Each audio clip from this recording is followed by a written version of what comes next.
PR এর ব্যাপারে সবচেয়ে বড় তাদের প্রশ্ন কি, কাকে ভোট দেবেন, কে নির্বাচিত হবে, এটা তাদের সবচেয়ে বড় প্রশ্ন। স্থিতিশীল গভর্নমেন্ট হবে না, স্থিতিশীল সরকার হবে না।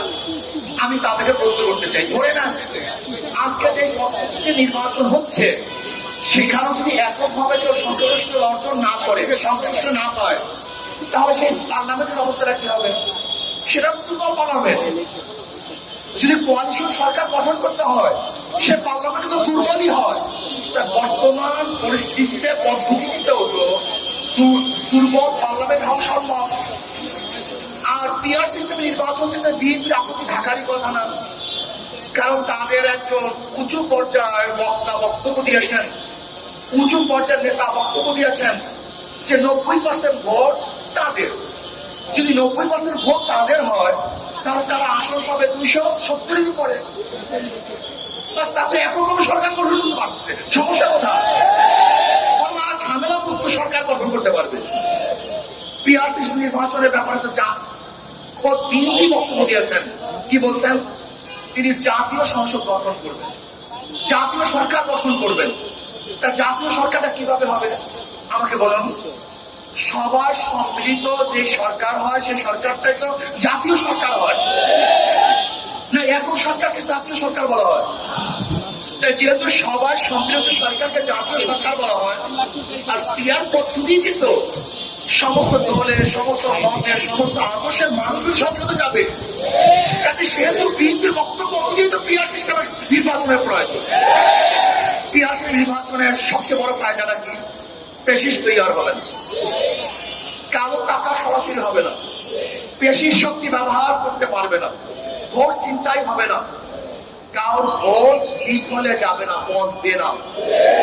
সব দলীয়, সব আদর্শের, সব মানুষের সংসদ হবে, যেখানে থাকবে মুসলমানদের প্রতিনিধি, হিন্দুদের প্রতিনিধি, খ্রিস্টানদের প্রতিনিধি, সেখানে ডান বাম সমস্ত প্রতিনিধি সেখানে থাকবে।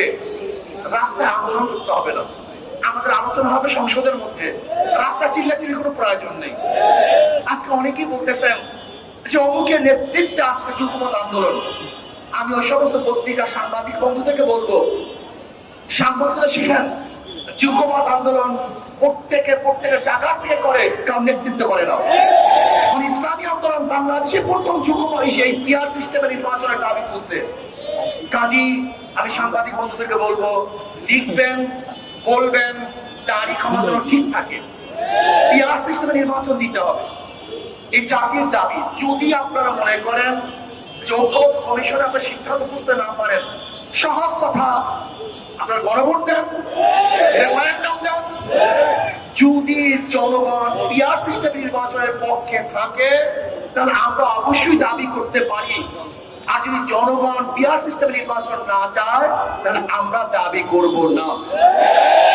অন্তর্বর্তী সরকারকে বলবো, অবশ্যই আপনি রেফারেন্ডাম দেন, গণভোট দেন।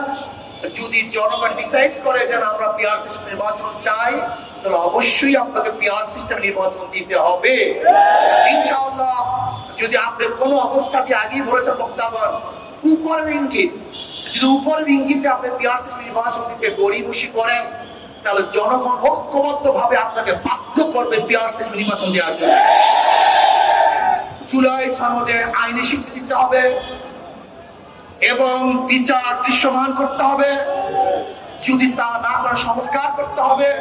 যদি এইগুলি আপনি না করেন, শুধু নির্বাচন করেন, তাহলে আমি মনে করব আপনিও কোন এক দলের দিকে ঝুঁকে গেছেন, আপনি নিরাপত্তা হারিয়ে ফেলবেন।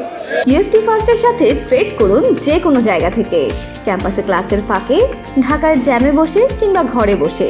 ট্রেডিং এখন হাতের মুঠোয়, তাই ট্রেড করুন যখন খুশি, যেখানে খুশি।